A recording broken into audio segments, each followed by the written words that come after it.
If you're looking for a new way to support Side Mission, check out Dubby.gg, an energy supplement company trying to make a difference.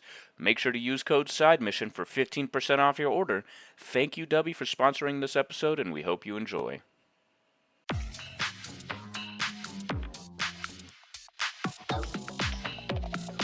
Welcome into the newest episode of Side Mission.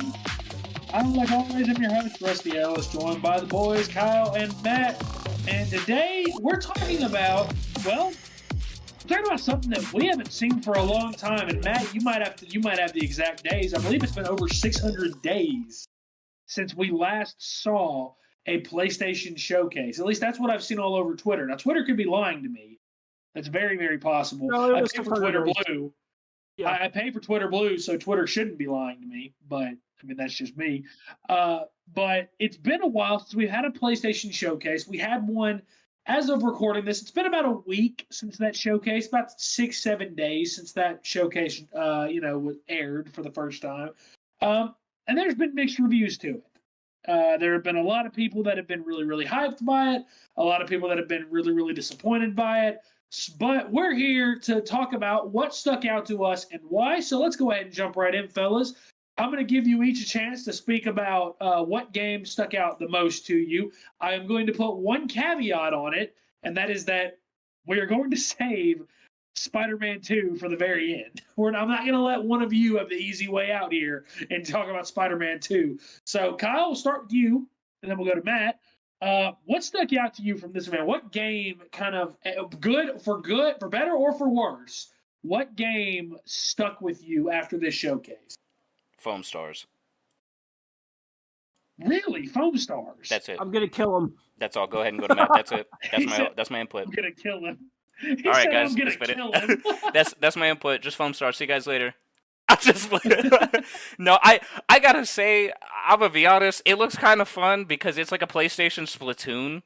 Like it does look fun. It is You're 100% inspired by Splatoon. Anybody who thinks it's not has not looked at a Nintendo Switch. But I gotta say, the game looks fun. Like, Splatoon just wasn't really my thing. I don't know why. I just didn't get into it. But this is, I think, another chance to try out that kind of genre in game. Now, if I don't like this, it might just be the kind of game it is, and maybe I just, but I thought it looked interesting.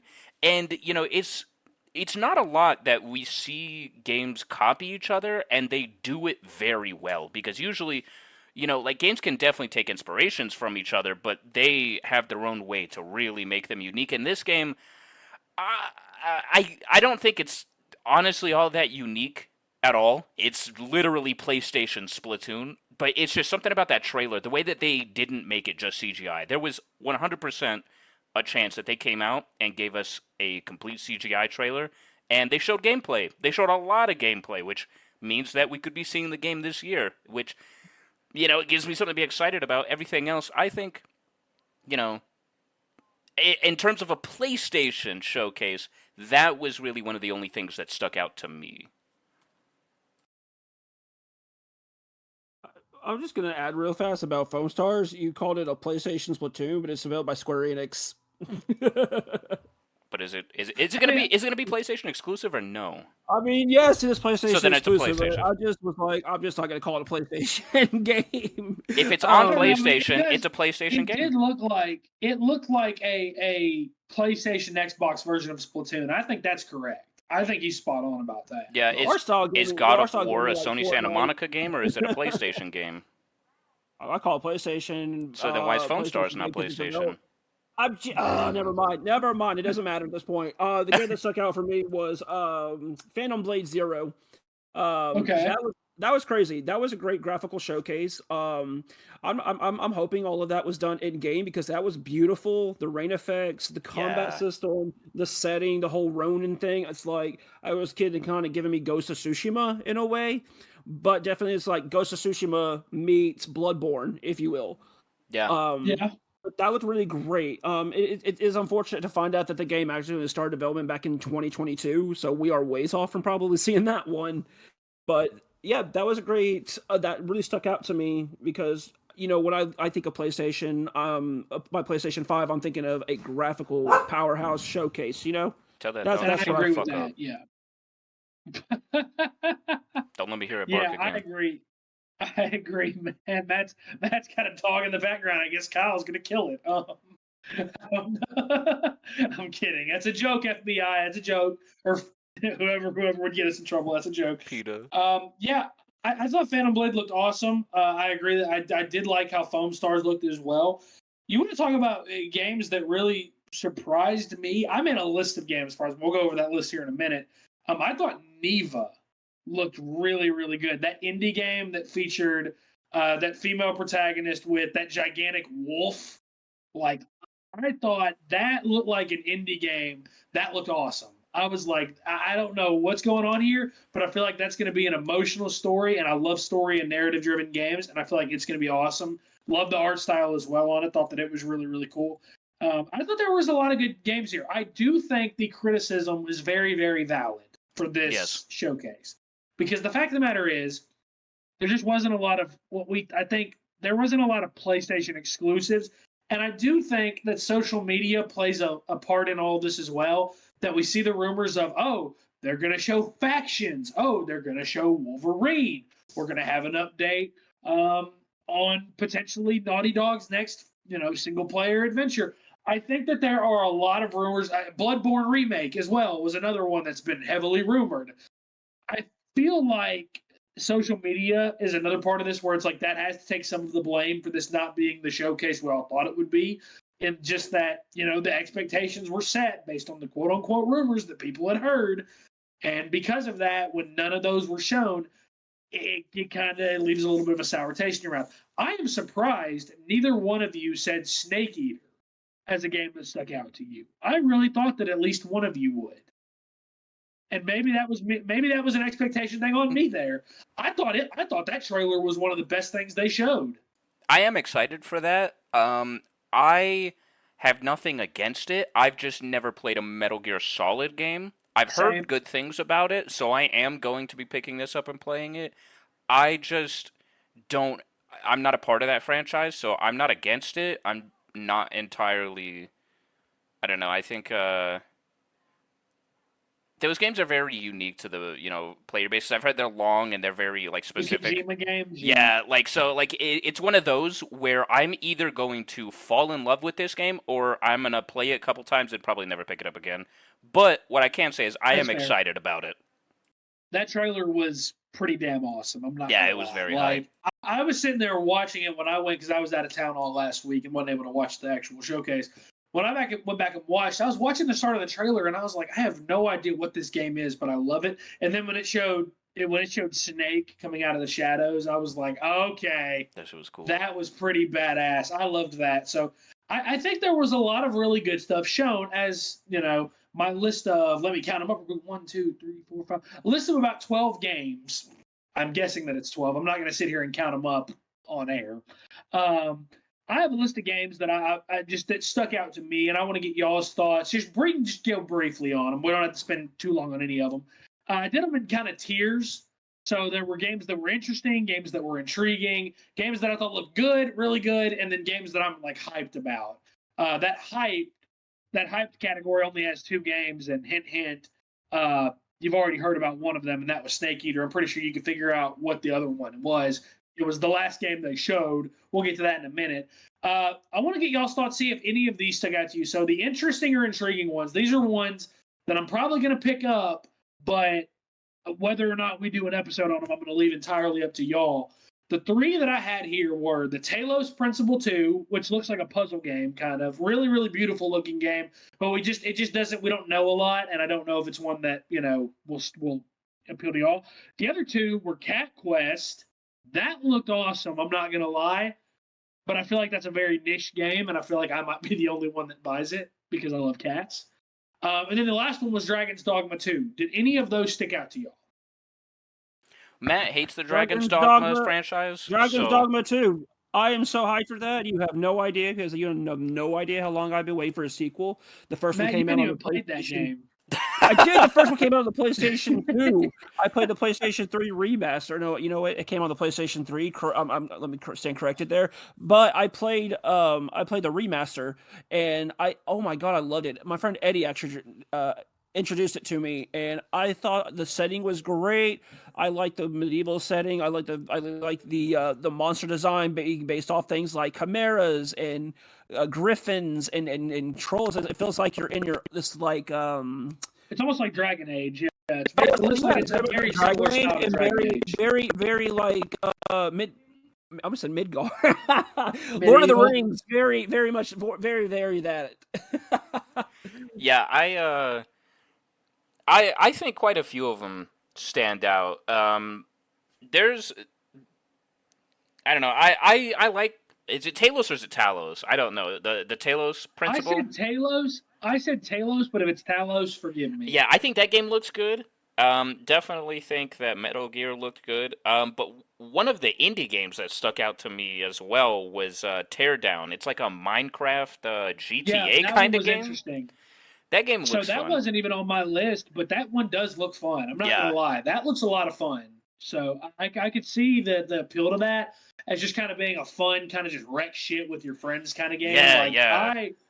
I think that could be a whole lot of fun. So I love that. The next category, I'll go through the good games before we get to really good and then hype, and then we can talk a little more because there's a lot more in this category. Phantom Blade was in this category. I think that looks really good. Yes. I liked Matt's comparison of Ghost of Tsushima meets Bloodborne. Seems like it's going to be a very, very fast-paced game, that kung fu style. I like that. That looks really good. This is one that I didn't see a lot of people rave about, and I'm not necessarily raving about it, but one that at least caught my interest and held my attention the entire time it was on. Immortals of Avium. I thought that looked really interesting. The Yes. one, it looks like kind of that Ghostwire Tokyo style combat, that kind of Yeah, that more like Doctor yeah. Strange kind Hmm. of magic type stuff. Like that to me, look, now the story's probably not going to be all that good because I wasn't really pulled in by that. I was pulled in more by the gameplay, but I feel like that looked really good. Foam Stars was in this category. Thought it looked really good. And then before we get to the two big ones in this category, um, the Plucky Squire, another indie game that looked really good. That one where you kind of switch between that storybook kind of art style to that real world art style, and you kind of go in between. You go back and forth. Like Yeah. I got kind of a Mario Odyssey vibe almost from when you're in New Donk City and you're doing that level with Pauline singing in the background, where some of the levels are in part of the levels in 3D, and part of it is that retro style. I got a lot of vibes like that. They just looked really interesting to me. Um, and then the two big ones in this category, one is coming later this week, Street Fighter 6. That Yup. looked good.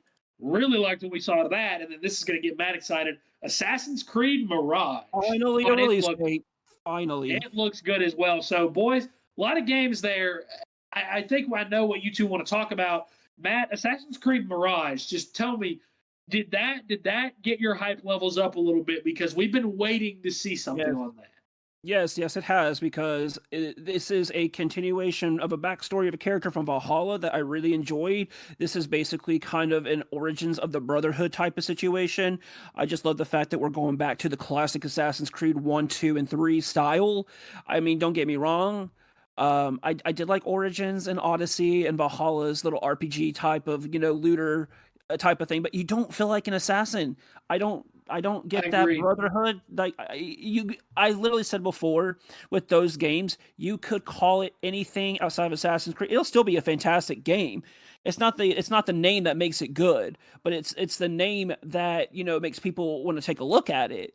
But It's the when name I that makes saw people buy it because it's obviously a very exactly well known with IP. exactly.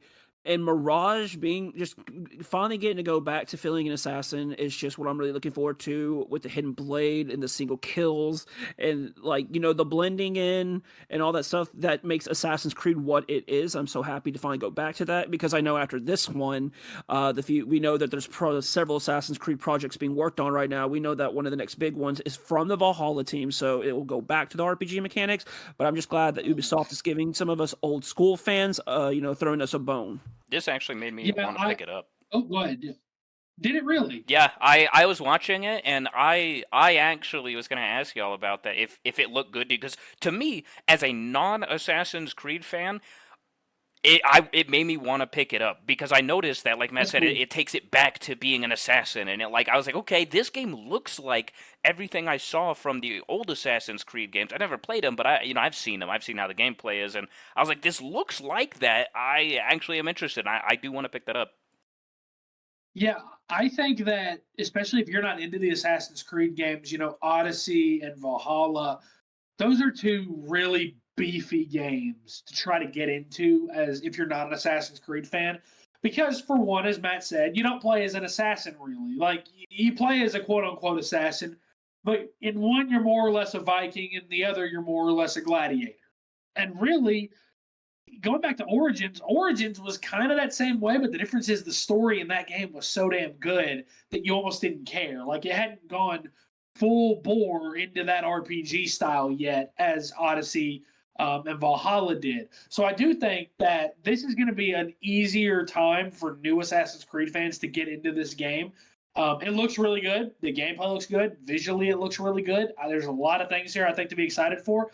It's going to be a lot. I think it's going to be a lot less complicated gameplay wise, and I think that is so important here. So much so to the point that I hope that the next game they release after it, if this does well, I hope that they see that okay, there's still a market for this. There's still a customer base for this. Let's not forget about them and just go right back into the full RPG mechanics. So I do think that y'all are spot on about that. Um, Another game that really stuck out, and we didn't see a lot of it, and odds are we probably won't see a lot more of it until it's released. I hate that I'm about to say it, but god dang, Five Nights at Freddy's Health 1 and 2 looked good. Why does that look so good? Why does that look good? Honestly, I'm not Damn, even dude. that big of a fan of the series, but that did look good. It Like looks that, fun. it made me like the fact that it's going to be taking place at sister location, like that. That Yes. to me was enough of a teaser to get me going. Okay, I'm playing this. Like Yep. I've played sister location. It's terrifying, and I've watched obviously Markiplier and Dashy and all of them play it on YouTube because the Five Nights at Freddy games are such fun games to watch other people play. They're terrifying to actually play them, but I love them.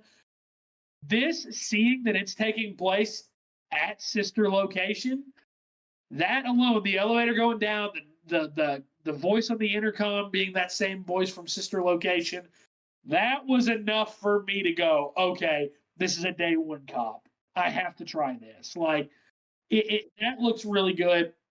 A couple others that I thought looked really really good as well. I thought Towers of Agasmo looked really good, kind of almost in that same. It looked. I don't want to compare it to Legend of Zelda, um, but it looked it was a very similar art style. I don't want to say to Wind Waker, but with I liked the premise also of going to this land with your people and having to rebuild and build all these, build your civilization up. I don't know if it's a game that I'll get day one, but that again, the art style really pulled me in. I liked that game as well.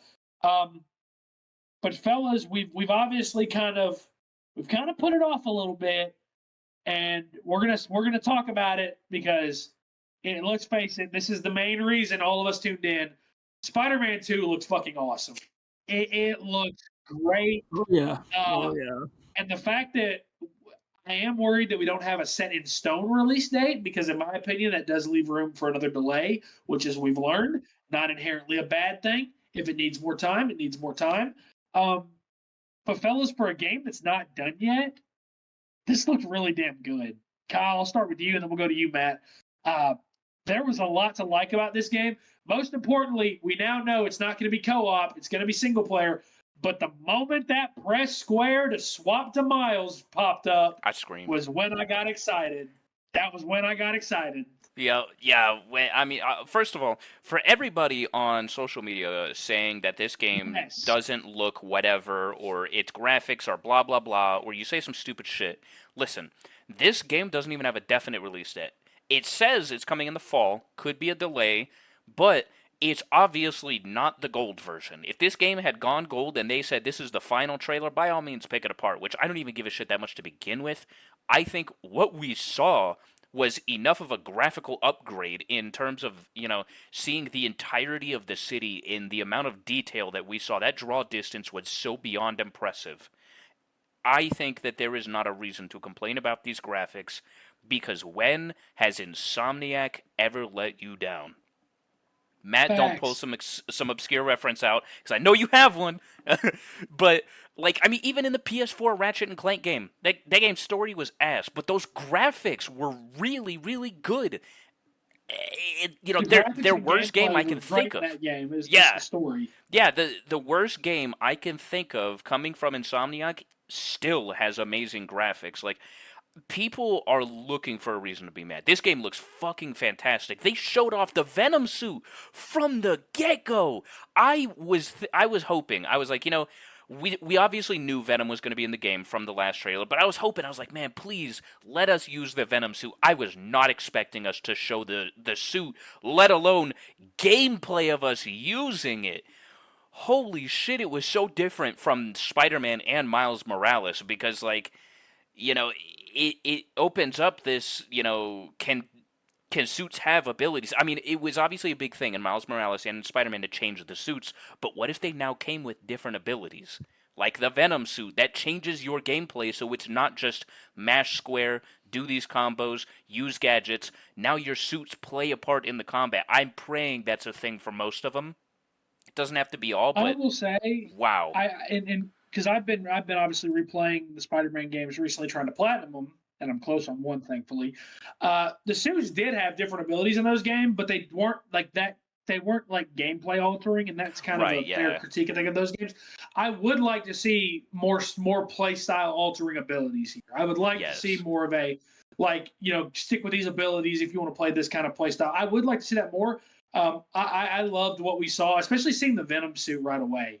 That Yeah. was just awesome. And then again, the moment that he said, oh my God, lizards on this part of the map, and I'm not going to get there in time to get him from the hunters. When it said press whatever, I think it was circle or square, when it said press that to swap to Miles, that was where I was like, okay, this is great.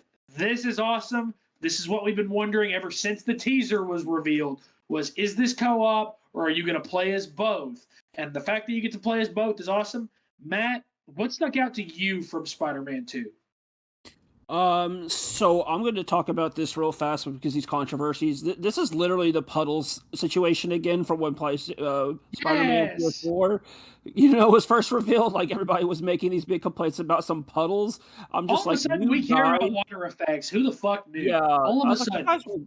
You guys are going to complain about everything, but there's a lot of good things that we saw in this trailer. Like I love the new wingsuit; that was Yes. incredible. That increase of speed, along with just your base web slinging, exactly what you're talking about, transitioning from character to character.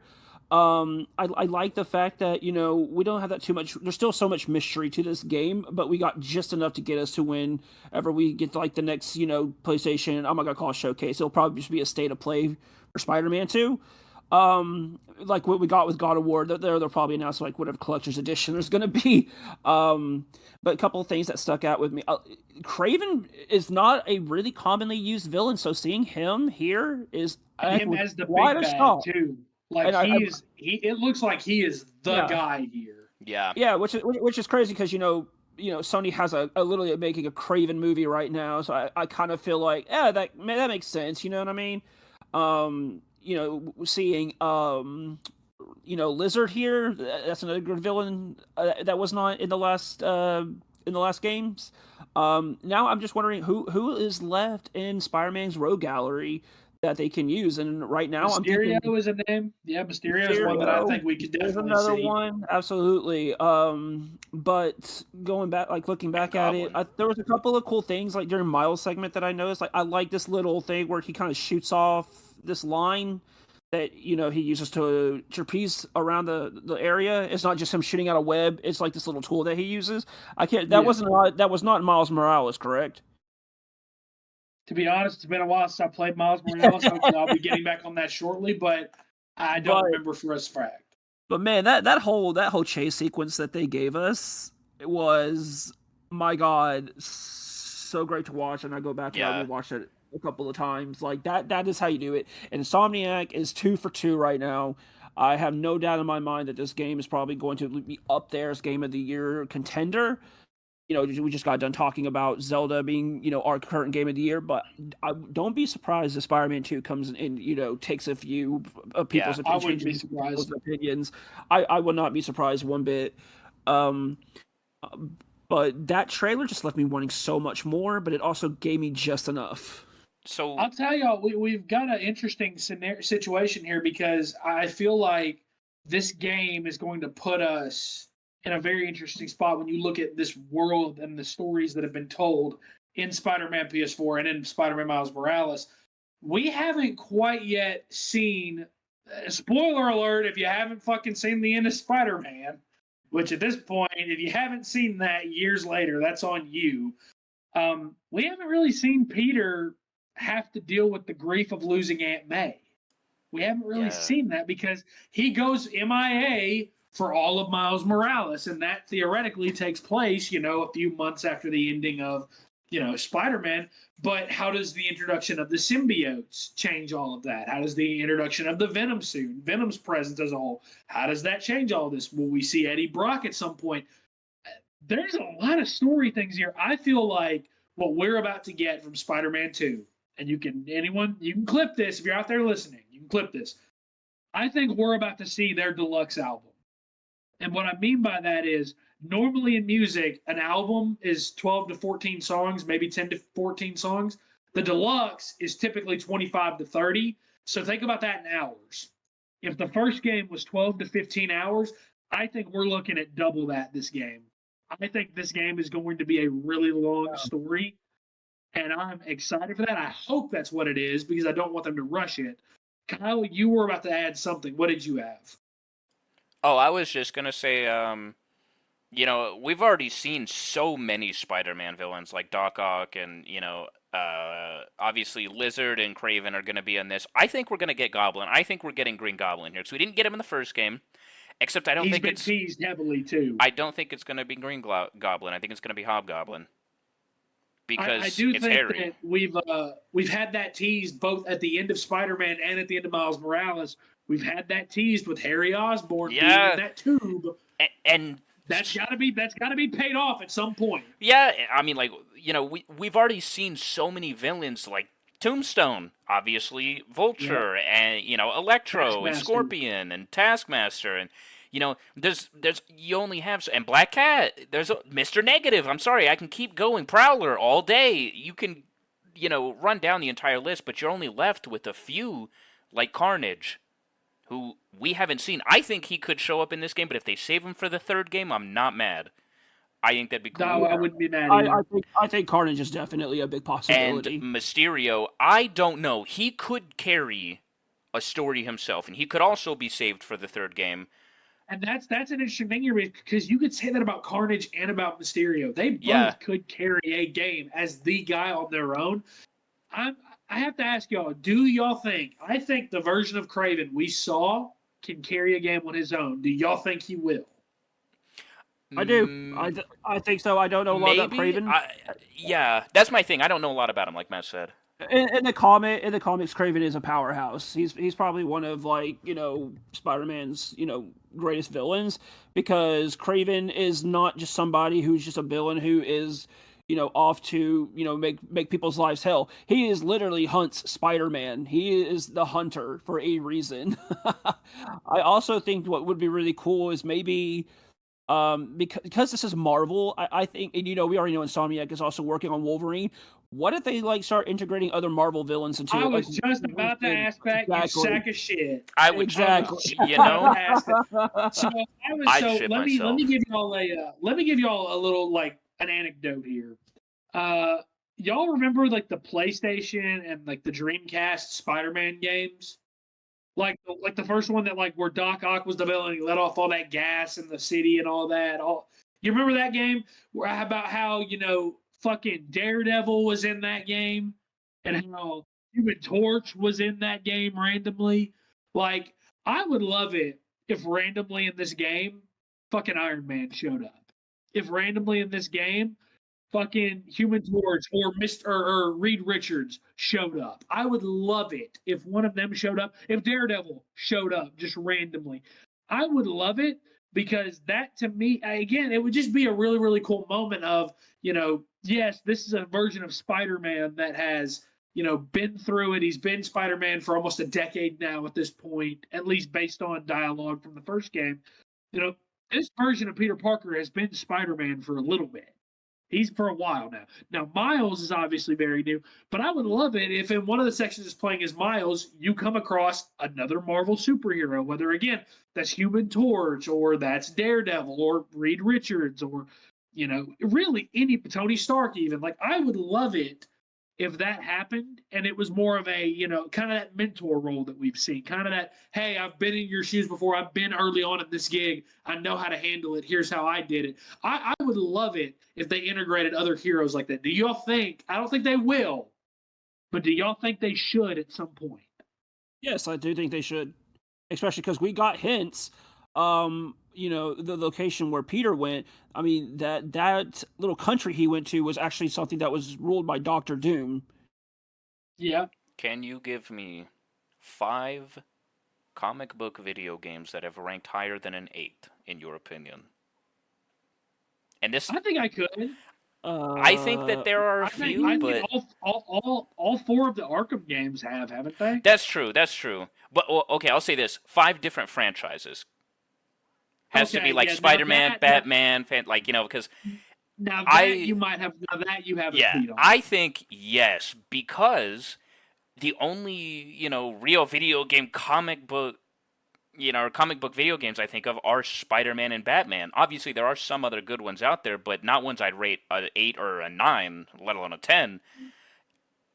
I think this is a prime market. We have comic books, obviously, especially very with popular. Wolverine coming, like Max said. With Wolverine coming, I feel like this is, hey, man, if you want to tease these heroes, now is your time. Yeah, now is the time to do it. This is the market to capitalize on. Obviously, everybody's capitalizing on the Marvel Cinematic Universe, but video games have so much potential because, first of all, you have so much source material that you can pull from that might not work in a movie or a TV show that would 100% work in a video game because nobody's going to question it. You could even make it better. Yes. I mean, there are so many different characters. I would absolutely play an Iron Man game where you got to fly around the city and shoot bad guys with laser beams out of my hands, or a Captain America game, a Thor game. Take any. There are so many comic book characters. Hey, I'll give you another. We just talked about what franchises have reviewed well. We know Arkham, we know Spider-Man. Let's not forget, we just got a pretty kick-ass Guardians of the Galaxy game too. That's true. Yeah, and look how good that game did. There is so much potential for these narrative stories with good gameplay in comic book characters that I think are just barely being breached. I mean, obviously Insomniac has hit gold with Spider-Man, but, outside of Batman on the DC side, we have the Arkham series, which was great, and then, now we're getting Suicide Squad, and that doesn't work right. Yeah, that has yet to be seen even because now it's been infinitely delayed. But other than that, I mean, even then, they're still sticking to the Batman universe. They could spread out, and I mean, DC has as many characters as Marvel has. Why has nobody capitalized on this? I understand. Well, I'll tell you this. I think with DC, if you want to look at, well, here's the thing. Your question of name 5 franchises, it gets really interesting because here's the thing. Do we count Injustice? Because Injustice is pretty damn good. Injustice is... Yeah, I'd count Injustice. Obviously, it's one of those where Arkham, Spider-Man, Injustice, Guardians, I mean, there's 4 right there that have done really damn good. The problem is, for every one of those that have done good, you have your Superman 64. You have your Marvel's Avengers. You have, I guess a franchise that I would not count under this vein, I would not count any of the Lego games. Because those are Lego games. They're in a different tier. And I know that this conversation has kind of gone off, into another direction, but I think it's a fair question to ask of if you're gonna do it, if he's a character. Because Insomniac's making a Wolverine game, aren't they? Yeah, they are. Which is very impressive that Insomniac's making that right after Spider-Man 2. So my thing is, if there was ever a time to tease characters, whether it's Iron Man, whether it's Reed Richards, whether it's Human Torch, Daredevil, Thor, Captain America, really any of them, I feel like now is the time. Now is the time where, hey, capitalize on the popularity and the hype, man. Because listen, as much of a system seller as Tears of the Kingdom is and will be for a while, that there will be people that buy a Switch just for Tears of the Kingdom, and I couldn't blame them. I think Spider-Man 2 is going to sell a shit ton of PS5s. Oh, absolutely. Being being a console exclusive, like, listen, we didn't do an episode on Phil Spencer's interview because, to be honest, it's low hanging fruit. We're not going to go for that in that scenario. He talked about, great games don't necessarily fix your problems. If Xbox had an IP like Spider-Man 2 coming out, they would see a shit ton of sales in consoles. They would see a shit ton of people buying consoles just for that game. I think Spider-Man 2 is going to sell a lot of PS5s. I legitimately think it is. Like, I've got friends here in Cookville that have asked me, hey, is it worth investing in a PS5, Spider-Man, and Spider-Man Miles Morales to be fully caught up for this? And I told them yes. I know you're going to spend a lot of money in order to do that, but if you love games and you really want to experience that, I think it's 100% worth it. I think Spider-Man 2 is going to be the next in what has turned into a really long line of PS5 exclusives. When you look at Returnal, you look at Ratchet and Clank Rift Apart, you look at not Deathloop now, obviously, but it was at one point. You look at Demon Souls. I think that PlayStation is turning in a very, very solid generation of games right now. And I think that Spider-Man 2 is almost the culmination of it. Fellas, we don't even realize it. By the time Spider-Man 2 comes out, we're going to be 3 years into this cycle, and it feels like it just started yesterday. That's pretty wild to think about when you put that in perspective. Before we call it an episode, was there any game that we didn't talk about that stuck out to either of you? Ooh, yeah, we did talk about it. Stuck out to me. We didn't really talk much about Snake Eater because, to be honest, we just got a teaser. We didn't really get much gameplay. Yeah, so, the trailer was badass. Like, the trailer was awesome. Loved that. Really excited for that. But obviously, there's not a ton that we can say about it right now. I mentioned Geneva earlier. I really loved that. I think this was a good showcase as a whole. Again, was there anything that stuck out to y'all that we maybe missed? I mean, we definitely didn't talk about the new, PlayStation, the PlayStation Q. That is because it doesn't look good. That's why. Yeah, that's my 2 cents. There's a couple of them. I think Fair Games looks alright. It's PlayStation version of Payday. However, Fair Games does look good. I like that. Yeah, it's got a great concept, but it was all CGI. So I'm waiting to see gameplay, especially since Payday 3 is coming.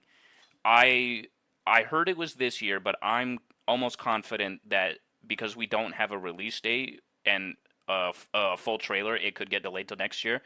But Payday 2 has been around for a long fucking time. People have been waiting for a Payday 3, so Sony said, fine, I'll do it myself.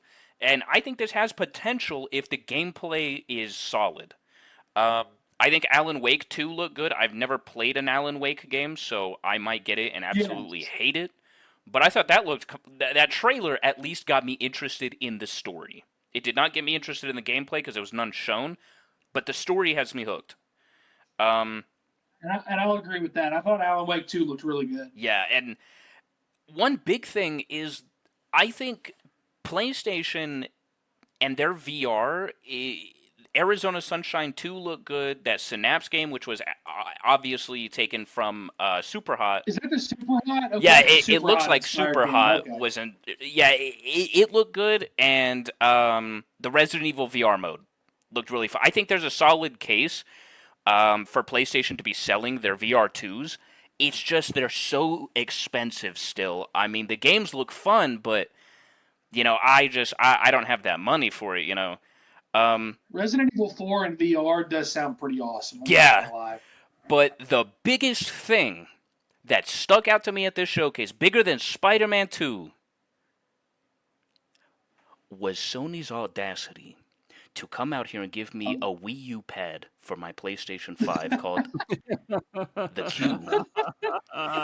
They really said this has to be connected to your PlayStation, something Nintendo did 10 years ago. And it didn't work. It didn't work. And it was horrible because the It Wii U wasn't pad great. did not have that much distance. I couldn't even go into another room because the walls were too fucking thick. Why would I ever play on a Wii U pad when I have to be at my home? If I'm at my home, guess what? I'm probably just going to put it on the TV. And you're probably going to sell this thing to me for $400? The same price as a digital play. Now, if they come out and they say this shit is $150 to $200, steal. If this shit is more than $200, you are out of your fucking mind.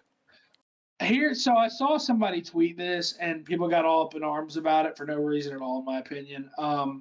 Someone said that, like, oh, if the battery life on it is only 5 hours, then it's dead on arrival. And I was like, have you played Tears of the Kingdom on an OLED?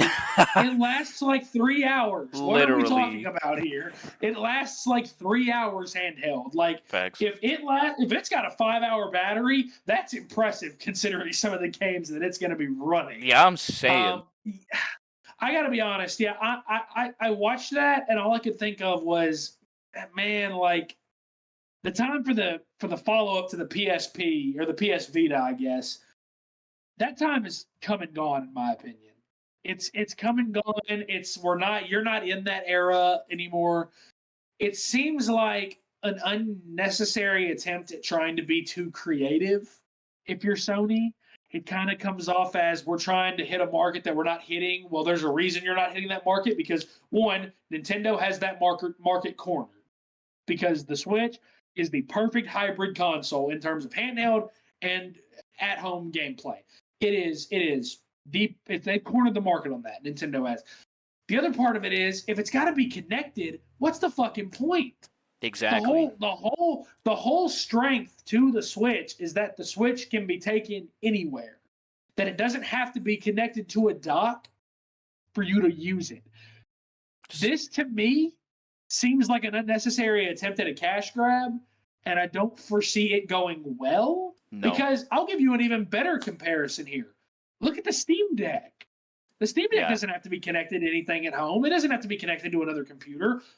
It can be played anywhere. Why can this not be played? And if the answer is, oh, it's through Uplay or whatever, that's basically game streaming, and I'm not for that. Yeah, I can play Elden Ring on the go on my Steam Deck, but with my PlayStation Wii U pad. That's see now if they had come out and said we're gonna be making mini discs or cartridges or even full size discs, I don't give a shit. You put whatever you want in this. It's digital only. I would have been fine. It's digital only, but it can go anywhere. I probably would have bought one. I would have bought one shamelessly. But the fact that you can't even take this outside the home really makes me question what the use for this is. Like, I'm sorry, it's kind of stupid. In my opinion, that the PSP was more advanced? You're telling me I could take that out my house and it works? And it connected to the internet? Why the fuck would I buy this? Yeah, I don't know. I didn't see the point behind it all. And I hate to, and again, there's someone that's going to listen to this, that's going to use the Kyle answer of, well, you don't technically have to breathe either. but I don't know, like, and Matt, I'll kind of let you give your thoughts on it too to make this fair. I don't know though. When I saw this, the only thing going through my head was, I think I'll pass. And unfortunately, my mind, after watching like everything that's come out about it since then, unfortunately, my mind just hasn't really changed all that much. The only thing that I'm going to say about this device is it is literally just them capitalizing on the backbone and the fact that, and the backbone's good. The backbone is high quality. Remote play is something that Sony's been pushing since the PlayStation 4 and the PlayStation Vita, and it's something that they want to keep going with. And I get that, but this thing looks so awful. Like the design is just not good, and I don't even know how much I could charge for this thing because the main thing here is the fact that it's using the DualSense as the controls. And the DualSense is not a cheap technology, not from what I've read online.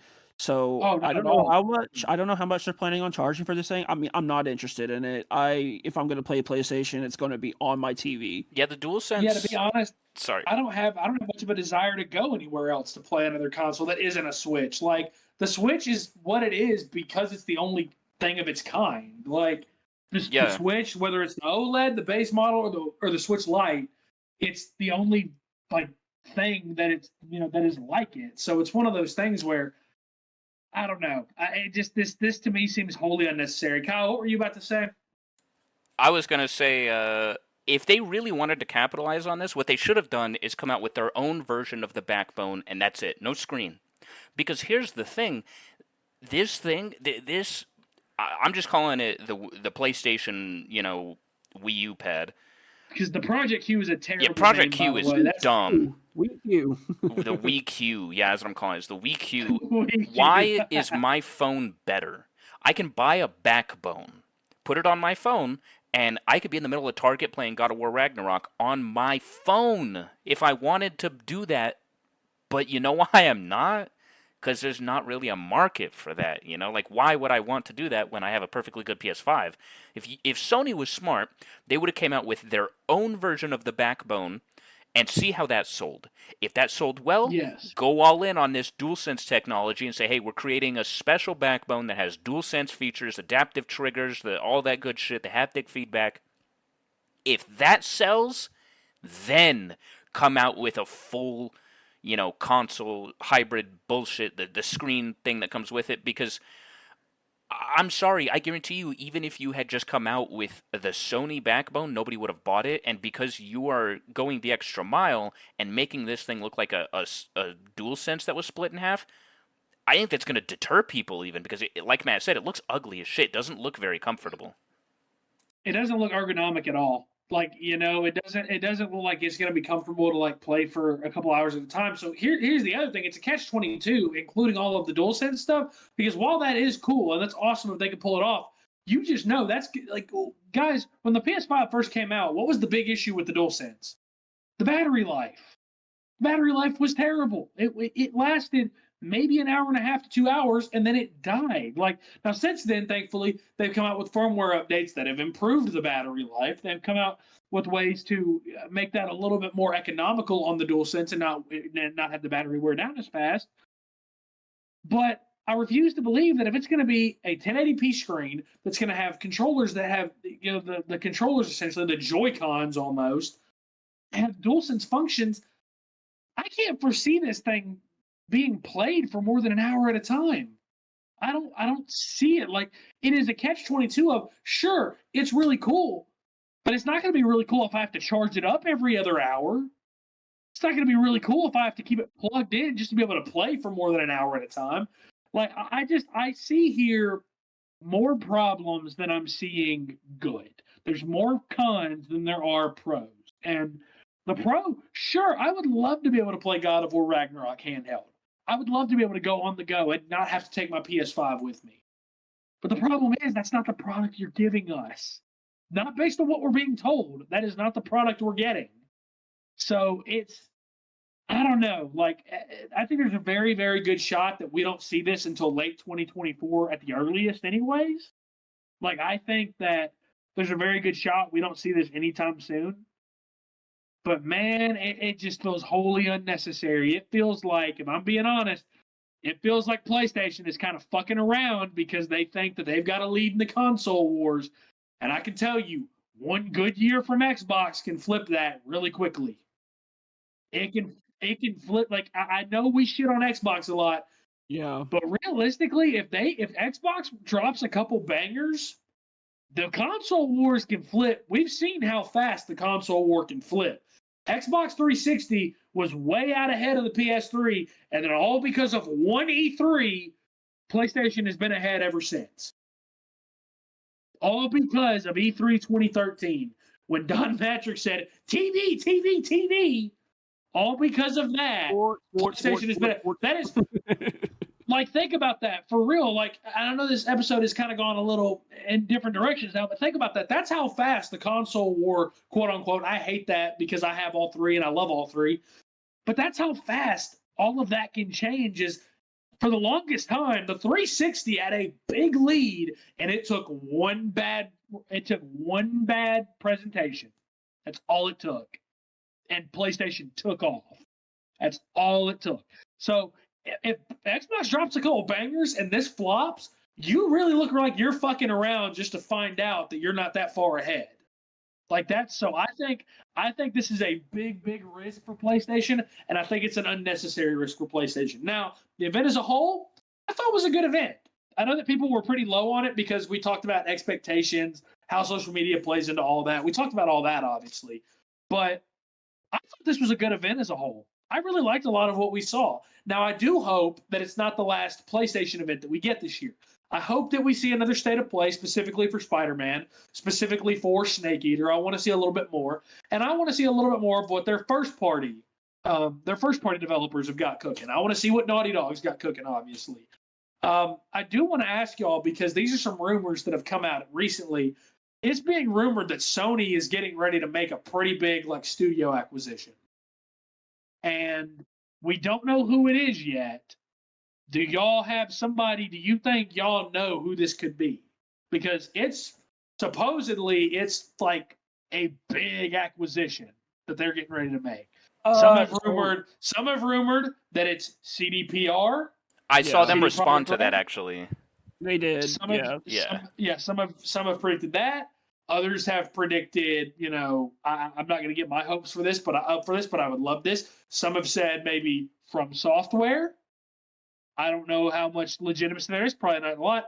Who would y'all like to see Sony go after? Because obviously Microsoft has made a big deal of going after studios. Who would y'all like to see them go after? Square Enix. Personally, dude just took my answer. Yes, I did. That's why I had to get it out faster. I had to get it out faster. Square Enix with PlayStation. Yeah, I will always associate Square Enix with PlayStation. I would like to. Wait! Hang on. Hold up. Everybody listening, put your phone down right now. Matthew David Beck, you said earlier you did not consider a game a PlayStation game because it's made by Square Enix. You are getting hoed on this episode. Well, there's a difference if Sony actually bought Square Enix. You said you will always associate Square Enix. Oh, a third-party game. It doesn't matter. You said you will always associate Square Enix with PlayStation. That means that... Okay, end it now, dude. Come on. Tell me I was right.